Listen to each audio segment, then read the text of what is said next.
Welcome to Rock and Hype Sports, talking about the NBA season. And now for the quarter season review, we're going to talk about the Southeast Conference. And in this conference, let's just say that this is the cousin conference. This is the conference that, you may get some love sometimes, but it's not really much to talk about because these teams usually hover around the bottom and they're vying to make it in for a seventh or eighth seed spot. And I mean, that's just based on the area and the demographics of things there. So in this division, we have the Charlotte Hornets, the Orlando Magic, the Washington Wizards, the Miami Heat, and the Atlanta Hawks. And right now, leading the division is the Hornets, and they're 11-11. And to say that somebody's leading division at 11-11 lets you know of how good this division is. And really for this division, this is about Wade and the one more dance. I really can't come down on Miami too much. I love the new colorway. I think they should really stick to it. I know I've seen them switch back because of the losing record, but I think it's just other teams are kind of like jealous of it, so they kind of play a little bit more because they know that Miami Vice sort of vibe and thing is so cool. But I really wish they would stick with those new uniforms and really build the culture of it.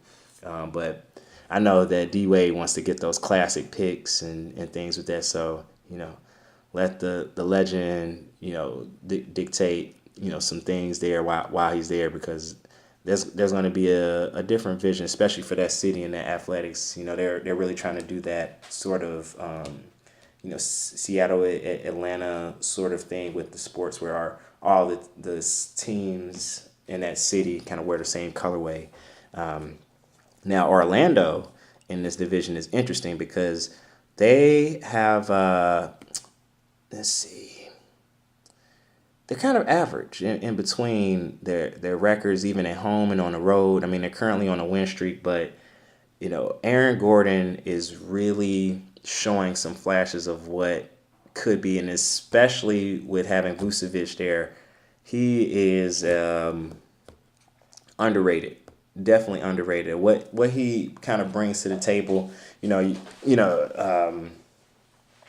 what some other kind of bigs that are comparable? Because I mean, let's see, like the Denver with their bigs, and like Portland, like you have that big that gets you numbers in three categories, but it's not just blocks and rebounds.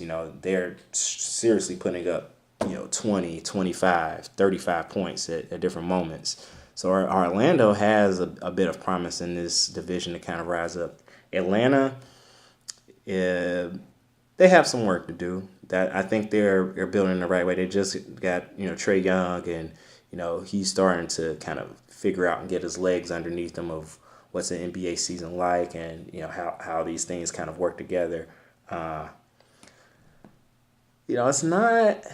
It's not much really going on here that I could say like, oh yeah, these teams are gonna really kind of turn it around, or this trade is gonna really move things. The Southeast Division is just the punching bags. Yeah, I hate to say it. I mean, the Wizards,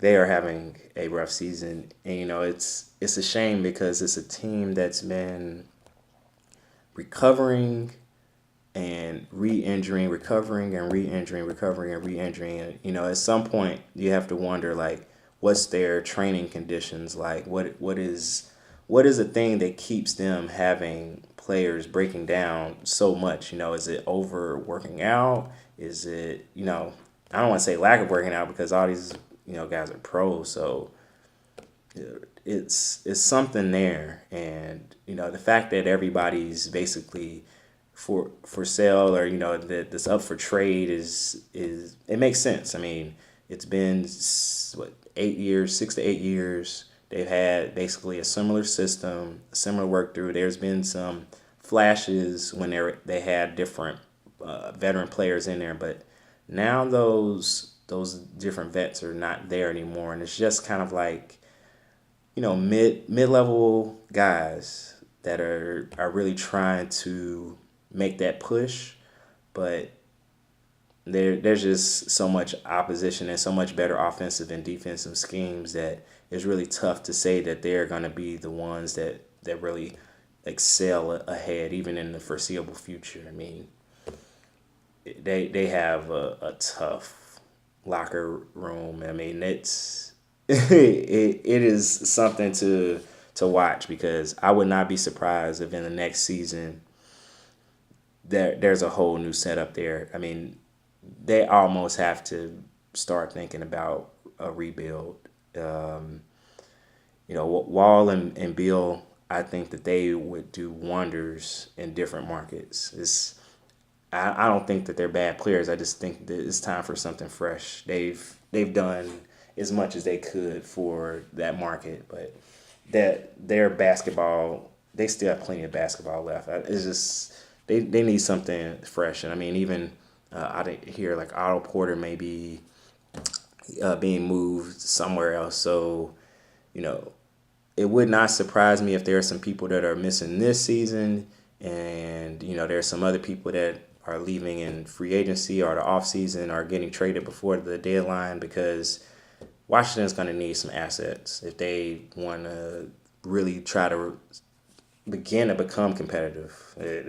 I mean, they're not really competing at a high level right now, and I mean, this division is just it's tough. So now we're going to go on to the gauntlet that is the Western Conference, and really kind of talk about those different divisions there.